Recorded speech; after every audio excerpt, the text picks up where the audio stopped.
Thôi chỉ hở xa có một con, chỉ sợ chia con rồi cũng mu ý bia.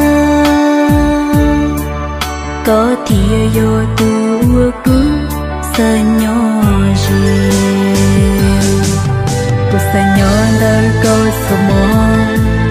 Thôi chỉ hở xa mua có sự, chỉ sợ chia con rồi cũng mu ý bia.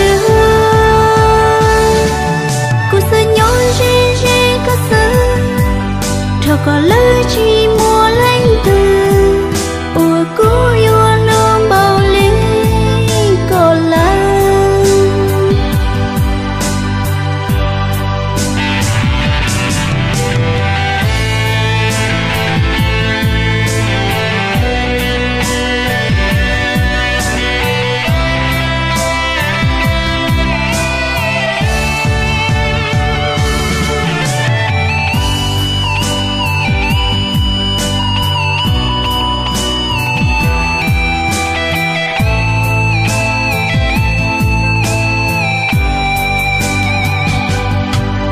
Cô sẽ nhon đời có sương đĩa, thu thu mua xa mua con gió, xa bừng đôi có ý ra ta mua ly.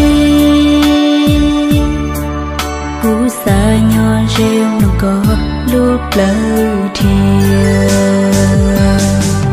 Cô sẽ nhon đời có sầu mòn, thu chỉ hơi xa mua có sương, chỉ sợ chia con rồi cùng mua ý bia.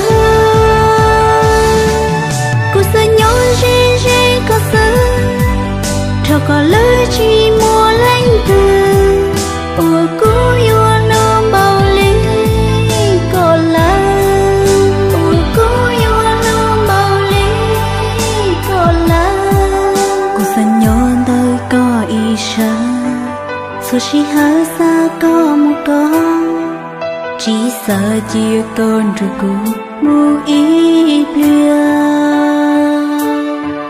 Có thìa vô tu cũng sợ nhỏ gì.